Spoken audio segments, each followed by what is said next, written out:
everyone, and welcome back to another episode of the Midwest Buzz. I'm JaCee. And I'm Olivia. And today we are joined by a special guest, my seems like older but younger brother, Drew.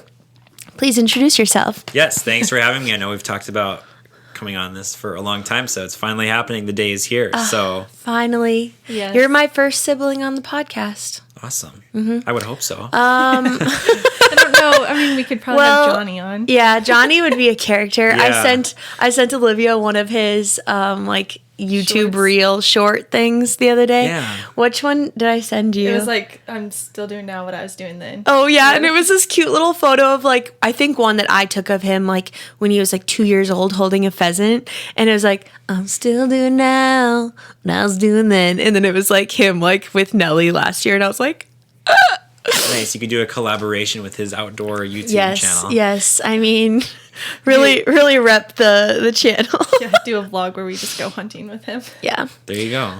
That would actually be fun. It'd be hilarious because I'm not a hunter. You could do it from the deer blind that we have. Mm-hmm. That's nice enough. Podcast It's on heated. location. It would be out of the I could do wind, that. which is about the only place out of the Yeah. wind, it seems like. And these days. we could set up. We should. That would be a lot of work, but it could be fun. Okay, Bert, tell us about. Oh, I call him Bert. That's his nickname. Wow. That's been my nickname for a long Yeah. time. So tell us about yourself, and then we will get into all of our questions we have for you. Okay, so the nickname. Yeah. Sure. So that goes back all the way to 2004. So obviously, I'm a huge Twins fan. I love the Yes. Twins. I watch as many of their games as I can. Okay. And in 2000, I think it was 2004, all of us plus a lot of our mom's family, grandma and grandpa's and some cousins went to a Twins game at the Metrodome. And we were not into the Metrodome yet. We were outside of it. And outside of it, they were doing the Twins pregame show. Mm-hmm. And one of the people who was there doing that was a former baseball player. He was a pitcher called Bert Blyleven. So he's actually in the Hall of Fame. Okay. He just recently got inducted into the Hall of Fame. Is he still alive? Yes. Oh, nice. Yep. Okay. Yep. So he just got inducted into the Hall of Fame a few years ago. Anyway, I got to do the Twins pregame lineup with them on air, along with one of our cousins. And so for whatever reason, they called me Bert, or I don't know if you started it or if Dad started it, but they started calling me Bert after that. Yeah, I don't know. I remember that happening, and I remember, and there's photos, obviously. Mm-hmm. I don't remember, if it was oh, Bert. I don't remember how it started. I don't either. I don't know. But then I remember, you played Little League, and I remember calling you that at Little League games then, too. So, I don't Not know. a bad nickname if he's in the Hall of Fame. Yeah. Right, exactly. I mean, he was a good player. Yeah. So, yeah. Yes. I was just obsessed with Joe Mauer. That's why I was at the game. I have no idea who that is, but I've been guessing he's attractive. Yeah. Okay. I can go into Joe Mauer is going into the Hall of Fame this year. Really? Yep. He just got elected this past year, and I think the ceremony thing is Good coming for up here. Joe, little Yeah. hometown hero. He's originally from the Twin Cities. Oh, nice. He's He married always now was. He played his whole career and for the had Twins. twins. How perfect. Plays for Right? the Twins and had I am happy for him, even though I wrote him multiple love letters as a child and never received anything back. you- And I'm actually pretty send sure you were on a Facebook group called Future Wives of Joe Mauer, and there was a lot of people on there. I remember you saying, and you were one of the members. I forgot about that. Okay, one thing about my brother is you have the creepiest, best memory I've ever met. You can remember distinct things from our childhood that I cannot remember. And you're younger than me. But my memory is weird. I either remember nothing. You could tell me something now and it goes in one ear and out the other, and I completely forget it. Or if Okay. it's something dumb that I don't need to remember, I will remember it forever. Yeah, I feel I'm like- the same way. Yeah. That my family calls me. They're like, ask Olivia, she'll remember. But I remember the stupid stuff. That's not important. Like the Joe Mauer Future Wives Club. I don't know. There's just some stuff that sticks with me and Yeah. there's other stuff that doesn't. Yeah. Your son Trace is like that, though. He remembers very specific things. If you tell him something, you better stand to Follow it through. because he will remember it. Oh, yeah. Definitely. So it must be a trait. But yeah, tell us more about, tell us where you are. So obviously this episode is supposed to be about politics or Yeah, politics. that's why we have an expert on. Okay, yeah, the wonderful world of politics. Yes. Yes. Tell us like what you're doing now, what you have done, and then like just a little bit about your personal life. Perfect. So right now I'm on the Brown County Commission, and so there are 5 of us on there. So I'm one of 5. Brown County Commission is at large, which means all of us represent the entire county. A lot of counties have districts, so they'll take. Oh. Yeah, the majority of counties in South Dakota have districts, so they'll take the entire county and separate it into 5, and each commissioner has their own little area.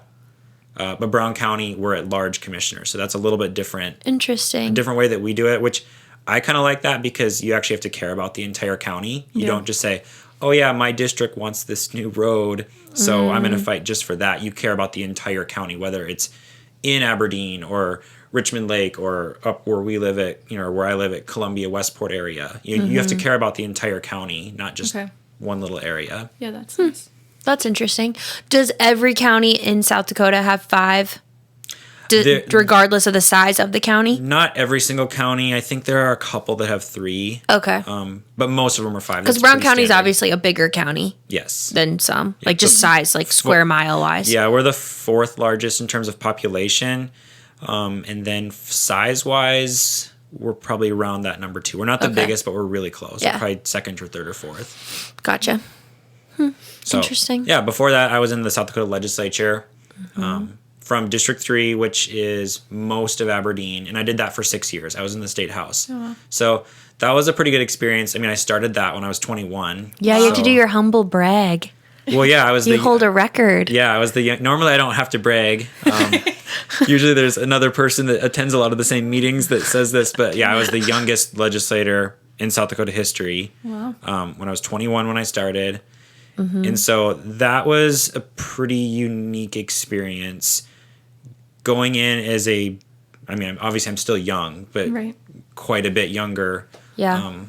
When that started, because politics is not always clean, and people know that. Like politics can be pretty dirty sometimes. So going into it as a very young kid, that was an interesting process. I enjoyed most of it, but yeah, there was definitely some like eye-opening trials. Stuff, or like yeah, for sure. It wasn't always peachy and rose-colored. No, not always. Hence why I don't like politics. I always say I come from a political family, and I'm like the little like black sheep. Like I'll do my due diligence. I vote. I like try to at least know what's going on, but I don't like actual politics. Drew always invites me to like Lincoln Day dinners and like all the political stuff. I'm like, but at least you're not like polar opposite views. Right. It's not like I have different views. Then you really would be the black sheep. Right, exactly. That's true. I have similar views to my family. I just don't like to talk about it. Right. Yeah. Understandable. Yes. But then you also farm with Dad. Yes. And he has 2 little boys. They're so sweet. My little nephews. And a great wife. Oh, yeah. Yeah, and that too. Don't forget Ashton. Shout out to my amazing sister-in-law. I texted her on Mother's Day, and I was like, Happy Mother's Day. Thank you for being, like, the best mom to my adorable nephews. And then I was thinking about that. I was like, dang, like, there are some not nice moms that could have, like, you did a good job picking a wife. But I was like, you could have, like, I have such a good relationship with my sister-in-law, and I was like, oh, some people don't. And I was like, that must be terrible. Sorry if you do. Like, don't know what that's like. Can't relate. I don't know if she listens, but she'll get a little pat on the back. But yeah, so I had questions that I was going to ask you, and then Olivia has questions. Obviously, I think we're going to have this air like near when is like in South Dakota, we have a primary coming up, right? Right. So a lot of times we'll talk about elections and people say, oh, is that coming up in November? Well, yes, there is a November election, which is, the big one. The big one. And then the primary election is, this year it's June 4th. It's always early June on a Tuesday. And so there's not a lot of stuff, on the ballot, but there are some important races, and they're going to be close, a lot of the ones in this area too, especially. Okay. And these are the ones that really affect, like obviously the presidential one will affect you, but like these ones are your like hometown will affect you. Yeah, exactly. So like I said, I was on the county commission, so there's a county commission or 2 county commission spots up. Okay. And then also in all of the legislative districts in this area, there is some kind of an election, whether that's for House or Senate or both. So there's gotcha. Yeah. So yeah, if that comes out on Tuesday, we can have this air the Monday before. It'd be a fun little Do your research. political week. Yeah, that goes into my first question. Like, as someone who just Googles everything, what's the best way if you are wanting to be like an informed voter? Obviously, I go straight to you and just say like, "Hey, Drew, like." What, and I know a lot of other people do this too. It's not like I'm the only one, but like, hey, like, I know we align on our views. How would you recommend voting in this race or whatever it may be? But if you're someone who maybe doesn't have someone in their life who they trust with their alignment of politics, how would you recommend finding out about candidates and like researching who is the best candidate for you to vote for? So that kind of starts with just knowing who is on your ballot. Because, for example, you might care about one race and then there's another race that you don't know anything about. Yeah. So a good way to do that is there's two ways. You can either stop into the courthouse if you like to do it in person. And once early voting starts, you can pick up a sample ballot. And they can probably help you if you say, yeah, I live in Aberdeen or I live outside of Aberdeen. They can help find you your ballot to see who's going to be on there. Or if you prefer to do it online, you can actually go to the Secretary of State's website. So if you just type in, if you Google it, SDSOS, and if you go to like the elections tab, you can actually look up your name and it'll show you your sample ballot to show which candidates are on there. So I think that's a good start, is just to know exactly who is going to be on your ballot when you go in, to kind of have a plan, and not be surprised with anything. Oh, I didn't even know this race was going to be on the ballot. I've done that quite a few times. I don't know the main one. Yeah. You're like, I know I'm doing this, and you're like, oh. Yeah, Like, I don't know who these people are, Yeah. so, it's good to know ahead of time. Yeah. And then you can kind of look up the names, and whether it's, maybe you know someone if it's a local race, or maybe you just go to Facebook and search these guys out. I think it's a good thing to go to the candidates and just chat with them and ask them, what do they believe? What are their priorities? And also, like, what separates you from your opponent? Because I think you can actually learn a lot about another candidate. Now, sometimes that can get kind of negative. But that being said, it's good to know why someone's running and what they think, what they believe are the differences between them and their opponent. That helps you kind of grow, because candidates probably aren't going to talk about their weaknesses, but their opponents sometimes will. And that kind of gives you, I would say, a more well-rounded version. Because with anything, candidates have their high points and their low points. Right. So that's a good thing to do, I think, also. Yeah. When you said, like, candidates, like, point out the bad things in who they're running against. This is a random question. Is Toby Doden running for anything? Do you know? Because you remember he sent out for Congress and then decided not to. Okay. Because he had that video where he was just like slamming. I won't even say who, but like he was slamming this person. I was like, yeah, the balls this man has, and now he's not even running. Yeah, I was a little surprised because he came out with that video and that was hard hitting. Good for him. I don't care. Like, I just thought it was funny. It was like circulating. I think you had texted it to me and somebody else had, and I was like, dang. You were gonna ask about like the toxic side or like the dark side, because I don't know if you know this. Olivia's grandpa was a foreign what was he? Service officer. I don't know. Wow. Yeah. Cool. So he worked in Costa Rica, Bogota, Colombia, But what president was he under? He worked under Carter. Okay. He worked under a few, but Carter's like the one where he was stateside working. Okay. Cuz Olivia's dad had told me one time like after he passed, like they had found like papers that was stuff like he was drafting like actual legislation for like President Carter. Oh wow. I hope I'm saying that right. John, fact check me if I'm wrong. He would have to fact check. But I was like, that's so cool. Like, that's like high up stuff. Right. But, for the president, that's really cool. Yeah. But what did your grandpa used to always say? Like, so you know the show House of Cards? Have you ever heard of that show? Yeah, I've heard of it. Okay, yeah. He said it's way too accurate. Oh, really? So it's kind of scary. Yeah. That is kind of scary. Yeah. So, and him and my grandma liked watching it, which I thought was hilarious too. But yeah, he was like, no, it's scarily accurate. It's like, oh, good. I'm unfortunate not to have seen like the Washington side of things. Yeah. Because as much as Pierre can have its downsides, and I've witnessed a lot of them firsthand, right? I can't imagine it's even 10% of what it is. 5% of what Washington D.C. is. Like, I don't even want to Oh, yeah. I don't even, ignorance might be bliss there. I don't even want to know how accurate, some of that No TV kidding. show Which is why your local elections are very important. Would you Definitely. say, like, obviously you enjoyed your time in Pierre. Would you say, are you happier as a commissioner?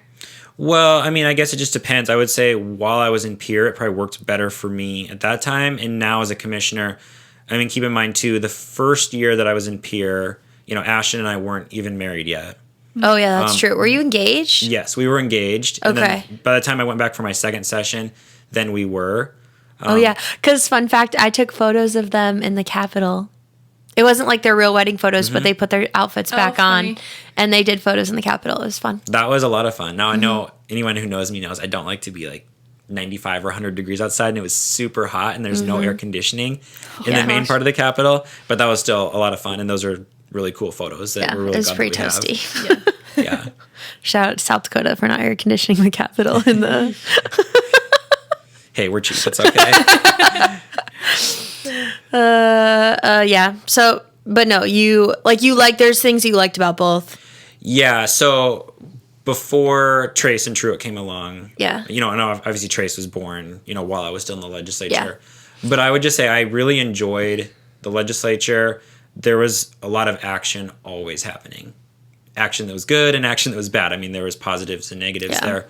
But with having, Trace and Truett, both now, it would be pretty hard for me to go. Like, I found it very difficult, like, especially my last year in Pierre, to leave for, that full week. It's kind of like, Trace would make the comments, "Oh, Daddy, I don't want you to go." And that's really hard to go with young kids. I would say if you have kids in our legislature, they probably need to be a little older. Like, I know there was one legislator who I had a ton of respect for, who served for quite a few years, and he had 4 kids. And towards his later years of serving, he would always bring his kids with him. One kid would come each week. So each one of his 4 kids, and these were like high school age kids for the most part. Yeah. And he'd always get to bring them with. That's and fun. They learned so much by coming. So I just think with little kids, it's definitely difficult to have the balance between leaving and going and doing a good job, but then also still being, at home with your family. And getting to be dad and Yeah, and like county commission is something I'd thought about doing for a long time. And now it worked out really well for family and work and everything else to do that now with kids and still be able to make a difference, but be closer to home. Yeah, make a difference locally and not be so far away. Yeah. So what is like the time commitment with commission then? So commission, the biggest thing is Tuesday mornings. Okay. It probably eats up, not every Tuesday the whole morning, but for the most part it eats up most of the morning. You have to get up, at a normal time and go in, and you're there for most of the morning. Okay. Or doing some other things. Like I have a meeting after this that's commission related. It's not an actual commission meeting. It's just one of the boards I serve on as a responsibility of that. But there are phone calls. Like it's pretty common that someone will, pick up their phone and give me a call. Hey, my road needs to be fixed, or there's a pothole here or a pothole there. It's mostly me complaining about my road. Yeah, exactly. She was one of the complaints not too long ago. There's also a commission race going right now, and I know one of the guys running. And I was like, if you get elected, my road better be fixed. Yeah. And it was funny. We were actually at a forum the other day, and I think it was right afterwards, and I just went to watch. And there was a couple of us who are currently on the commission, plus one who is on in his running, and then a new candidate who is not on in his running. And there was a guy talking about an issue he had, and all of us were just kind of listening, hearing his problem. And the person you're talking about came up and said, "Well, here, you vote for me, and I'll make something happen here." And I just thought it was funny because the difference between, it's easy to make fun at politicians and poke fun. The politicians who are there just kind of listening, and the eager beaver who is running, here, vote for me and I'll make this happen right away. And we just kind of got, I think all of us laughed when that happened. Yeah. It was kind of funny. So I like it. That's funny. Okay. I had a few other questions. So I don't know if we've talked about it really on the podcast, but my grandpa was our grandpa was in the legislative 20 years. Yeah, I think it was 20 exactly. I think. He started the year I was elected. I was elected. I was elected to born. I can't talk right now. Elected to born. I was elected to be born. The year that I was born, 92. my grandpa was elected. So like my entire, first 20 years of my life, that was very normal that like every winter, grandma and grandpa went to Pierre for 3 months ish? Yeah, roughly. Yeah. And obviously they'd come home on the weekends, but living so close to them, it was like detrimental to our lives that grandma and grandpa were gone. Like, who's going to make us cookies during the week?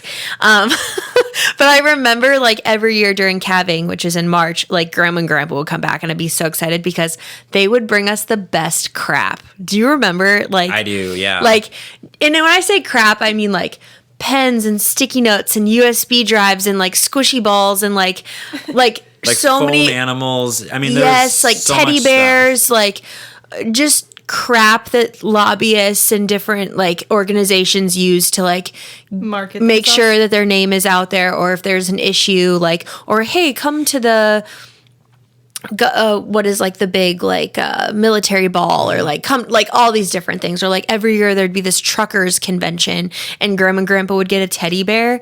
They have a shelf full of teddy bears now. Like, you know what I mean? Like, I just remember them coming back. But my question to this rant was, do you think grandpa being in politics had a, like... influence? Yeah, like an influence on you to be in politics on a local level? Right. Yeah, I mean, definitely, because most people, obviously aren't involved or serving. I just think it was just the exposure. Yeah. Because if you're not exposed to something, you're probably not aware of it. And if you're not aware of it, you're not going to participate in terms of, actually serving. So just having been exposed to that at a very young age, I always enjoyed the process, like, of the legislature. I do too. And obviously, too, having, strong positions that I have and caring about several key issues. But just I always thought the process of the legislature was so fun, like the way the speaker would get up there and just, run the floor debate and the decorum of it all, and Robert's Rule of Orders, which is kind of a glaze over to most people. But I always kind of thought that, I'm kind of weird. I thought that was cool. Like, just the decorum of it all. I think of it as a nostalgic because it was my childhood. So like when I go back to Pierre, like when you were there, I would go maybe like once a year and just like go visit you, and I would usually go and watch Trace for you guys at when you guys had that, what is it, ball. Like the ball thing. The military ball you're thinking of. But it is like, and I paged, did I page 2 years? I don't remember. Paging is fun. If there's any like juniors or high school, well, you'd have to be like a sophomore or a junior in high school right now, if you want to go see what the legislative session is like. It's fun. It's very Did good. you page 2 years? I just did it for 1 year, and then I served as an intern after that. Oh, yeah. So then what is a page? I feel like I've heard this before, but is it like I'll let you, I'll let him. Paging has changed over the years as we went more paperless. Like, I think 10, 20 years ago, paging, a lot of it was bringing paper and like folding big binders and filling books, where now it's more you're running errands for legislators. So you'll go to the floor session or you'll go to the committee meeting, and say I was a legislator and I was sitting at my chair and I forgot something at my desk. I'll call the page up and say, hey, can you go down to my desk and get this folder or whatever? I forgot my coffee mug downstairs. Can you go grab that for me? Go and get me a pop. I mean, it's pretty common. Gopher work. I mean, really, it's glorified gopher work. You also get to answer phones. And that's cool, too, because you get to see people, people will call, hey, I'm encouraging my legislators to vote yes or vote no on this bill. But you learn a ton. So if it's something that anyone's interested in, it's a great idea. I think it pays like $50 or $60 a day. It's not very much. It's hopefully enough to cover housing, but you learn a ton while you're there. And actually, the one thing I love about South Dakota being small is you can make so many connections with all of these people in politics. It's not like we're in California or Texas where you might go and meet one or two legislators. You can talk with any of the legislators if you want, and make connections with whoever you want to. So it's a great opportunity for high school kids. I still like know pretty well. Drew is friends with him too, but one of the representatives that was like younger, kind of when I was there. Shout out to Brock Greenfield if he's listening.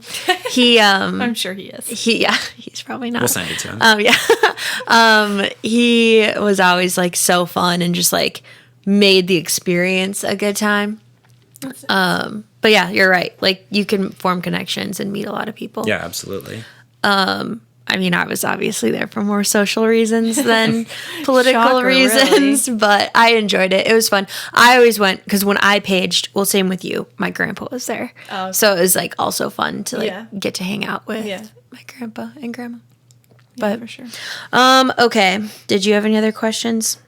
I just more had questions about like how do you, I mean, obviously I guess if it's not as hard now that you're commissioned, but like balance, you ranch. That's like your Yes. full-time thing, really. Can you talk a little bit about that? Yeah, and that is a little bit of a balance because it works pretty good because, like I said, Tuesday mornings is when kind of the bulk of the work is done. Yeah. So it works out pretty well. It's like with Dad, it's like, hey, Dad, I'm going to be gone, Tuesday morning every week. So it's not like I have to say, I'm going to be gone tomorrow. Like he knows I'm going to be gone every Tuesday morning. And I try to pop back in. So it's like, we try not to schedule something like if we're pregnancy testing cows. It's like, Right. yeah, let's probably not do that on a Tuesday. Or we're going to work a group of cattle or whatnot. Right. You shoot for a different day of the week Yeah. than Tuesday. It's like, let's not pile everything on during a Tuesday. Yeah. So it works out pretty well. Now, there are other activities. Like I'm the liaison or one of the 2 liaisons to the fair board.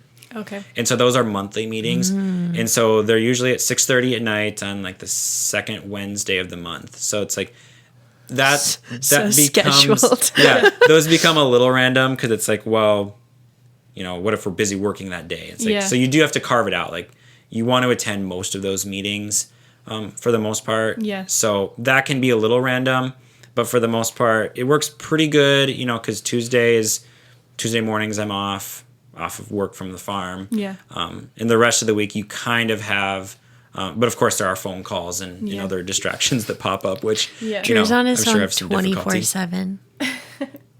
I feel would like be you were hard. like, anytime I ever see you in a tractor, you're on the phone. That's my phone time. Multitasking. Yeah. Exactly. So then it's just you and your dad who run you guys' ranch, or do you guys have others? Well, we're the main 2, but like my Okay. grandpa's still around, he'll help. Okay. And then Johnny, of course, too. And then George will pop out every once in a while, too. George is a great welder. So whenever we need a welding project done, George will come out and weld. Nice. And he'll help us out with some other stuff, too. Or like wasn't he coming out and like helping feed on Tuesday mornings when you were gone? Yeah, Sometimes. I think during calving he did. Yeah. Yeah. So it's a family affair. Yeah, and then like Yeah, and I yesterday, obviously Elsa go was out and do a helping with lot some of work, stuff. you guys. Drew forgot to mention Yeah. that. Well, you go out when the babies are being born and look at Hey, them. during club calf season is Yes, when we come Oh, out. yeah. You take my, pictures for- yes, my time shines during club calf season. No, I'm not really that big of a help. I get called out maybe once a month to ride a horse or something. I was gonna ask, when is your next election? So if you choose to run again. my next election would be in 2 years. Okay. So, and that's actually one of the big differences between legislature and commission is the legislature is every 2 years. You have to run, where the commission is every 4 years. Oh. So that's actually, for me, it's nice because I'm not having to campaign every 2 years. You kind of get a little bit of a breather and some time off. Otherwise, I'd be running right now. And the Yeah. election would be Oh, coming yeah. up. So it's nice that I don't have to be on the ballot. Yeah. And can have a 4-year term. Yeah. That's nice. What's your favorite? Because I feel like I remember you as a child, like going out and helping campaign for like candidates when you were like 10. Maybe I'm being dramatic, but I feel like you were pretty young. What's your favorite part? Like you've helped run campaigns, you've campaigned yourself. What's your favorite part about either being a part of or running a campaign? So I would say the strategy is with a campaign, there's obviously so much going on. So it's easy to be scatterbrained and say, well, my opponent's doing this or my opponent's doing that, or I need to do this, or I need to focus on getting signs up or mail or radio advertisements. So I kind of like to do a strategy from the very beginning. It's like, all right, here's roughly how much I'm going to have to work with in terms of dollars to run the campaign. And here's what I want to spend it on. So I want to allocate this much to signs and this much to mailers and this much to some kind of advertising, whether that be radio or a billboard or newspaper advertising or social media. So I kind of like the overview in just making sure you have a good foundation to start, because campaigns are crazy, having ran them myself and helping others. And it's easy to get sidetracked. A person I know once said, the second that a candidate announces they're running for office, their IQ drops by 20 points.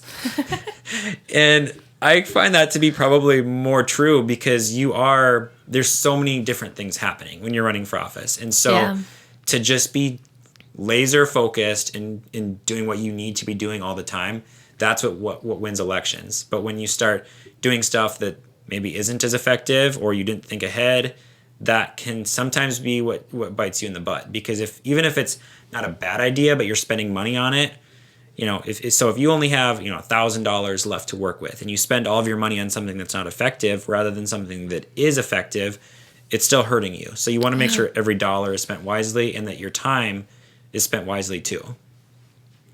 Fair. Yeah. Basically, you're like running a business. Yeah. Kind of, yeah. Yeah.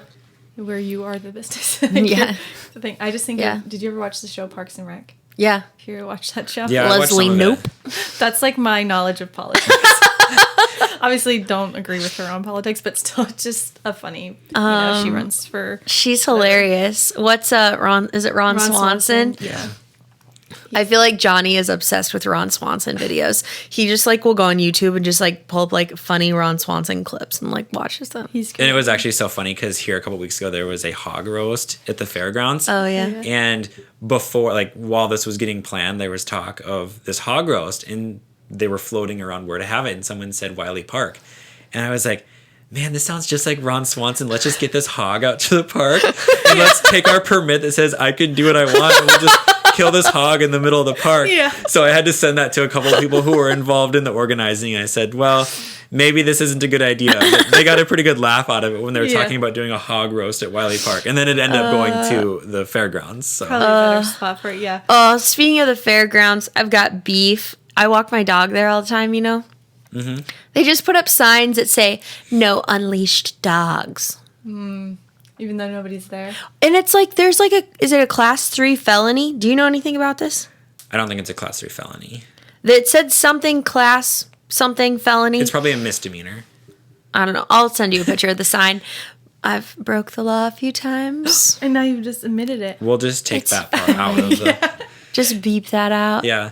I could say a lot of things that I've done that are illegal. But I would advise you to not. Yeah, I won't. It's probably like past the year. Yeah, is it 7 years? I don't think we have any cops watching this that are going to come. Would you know what it is? Like if you've committed a crime. The statute of limitations. Yeah, is that 5 or 7? I think it's 7, but if it's a serious enough crime, which is likely the stuff that you've committed, I think it goes on. I think it goes on past then. So. There's no statute of limitations. Well, let me check my calendar and I'll let you know when I can record an episode about all my past crimes. Why did you let this podcast come out 3 years after you recorded it? It's irrelevant. Yeah. I have some that I've found out like in recent times that are actually very illegal that I did not know. You just didn't know. Yeah. See, that's different. You're not like purposefully. I didn't do it on purpose, guys. Anyway. And that's kind of a funny thing. Dog. You bring up crimes because I was like the dirtiness of politics. Like just the other day, there's this guy that I won't even mention his name, but he's just super unethical, and he writes this blog and just trashes people all the time. He's like bottom of the barrel in every way. And he made a comment about someone who I know that was way off base. So I texted him, and I didn't text him anything too crazy. It was like, hey, you should correct your record. This didn't happen. It was like as simple as that. And he comes on and he posts on his blog, and I'll preface this with, I have 2 things on my record. One of them is a speeding ticket that I got several years ago. And another thing was I shot a duck. Oh my gosh. Out of hunting season. So you were how old? I was 16. So shouldn't that have been expunged from your record? Well, that's kind of up for debate. But I was 16 years old, and myself and 2 friends were out snow goose hunting. Mm-hmm. And this was the worst hunt ever. The snow geese were all sky high. Nothing came in. And of course, we were these 16-year-old kids, and these ducks were flying like right above. So we shoot these 2 ducks and get caught. And we got fined. The fine was $220, and we lost our hunting license for a year. I remember that. So anyway, I text this guy, and the next thing I know, he's posting on his blog my criminal record from when I was a minor. Oh my gosh. Having hunted out of season. And I'm like, so he got the extent of my criminal record. And I just think it's like... Oh my gosh. Yeah, it was such a joke. I thought it was... Wait, I kind of laughed how at old were you when you had your speeding ticket?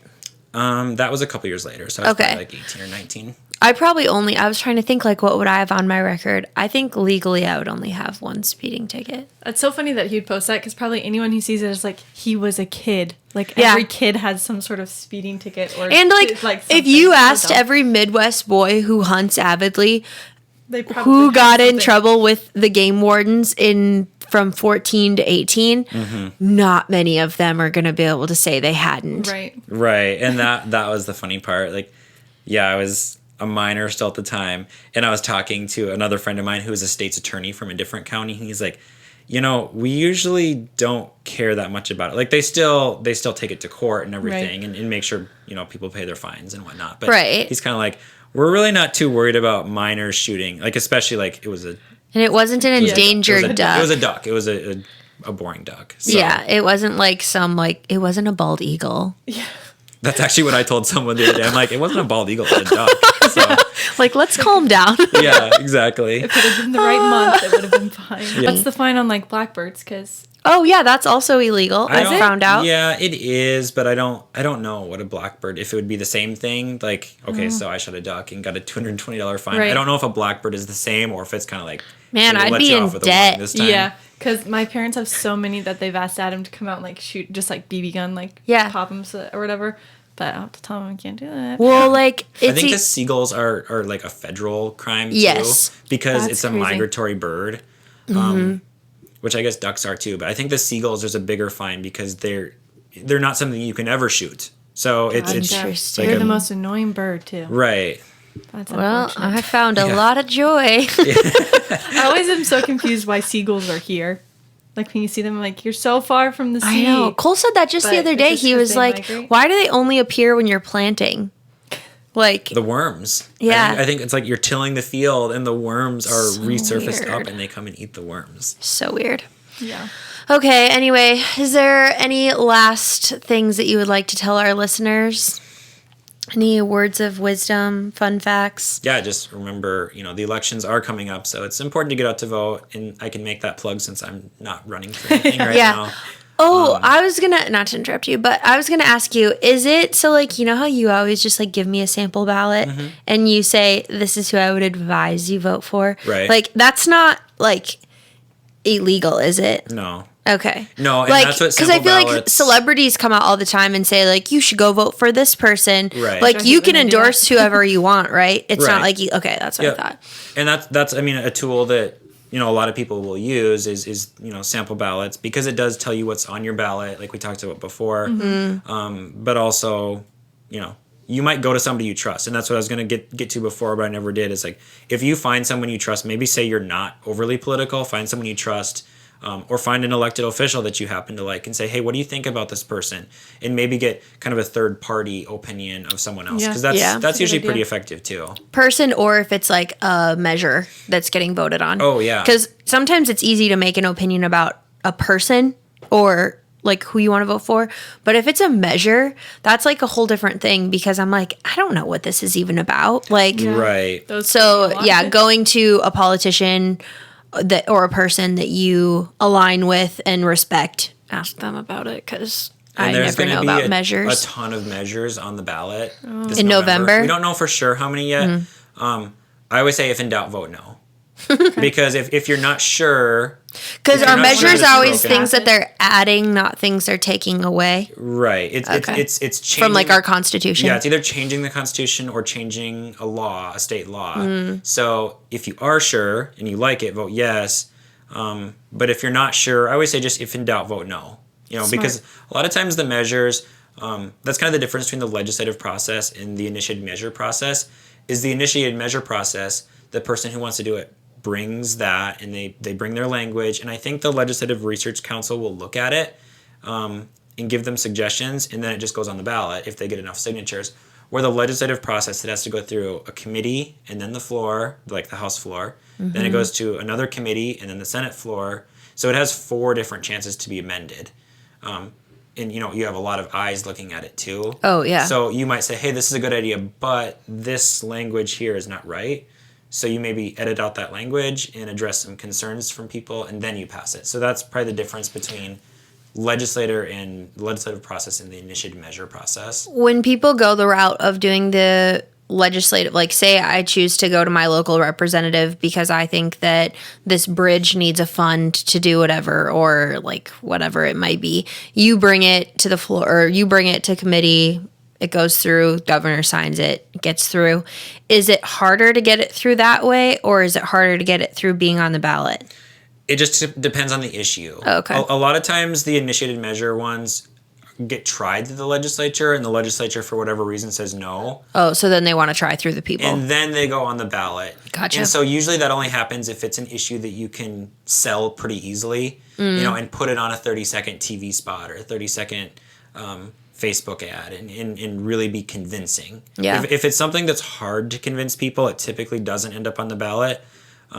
Just because it's a lot easier to sell something that, maybe has more of an emotional appeal. And so it just kind of depends, but it also takes quite a few signatures to get something on the ballot too.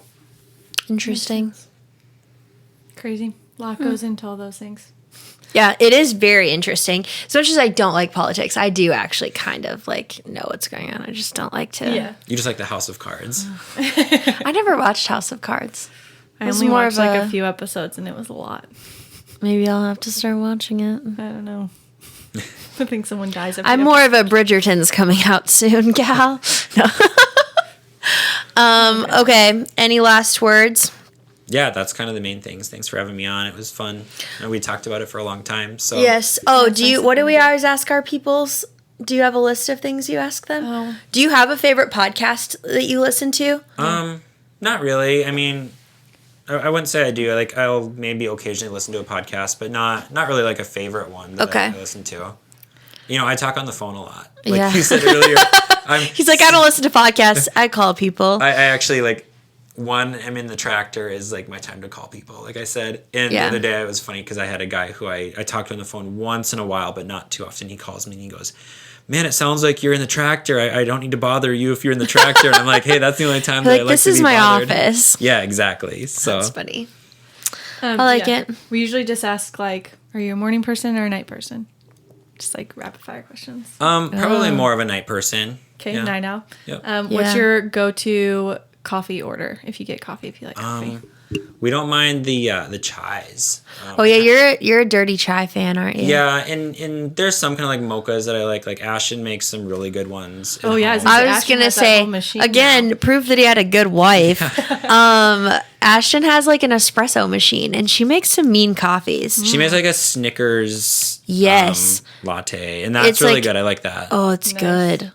I sometimes, if I'm going out to the farm, will just text her and be like, a coffee sure would be nice.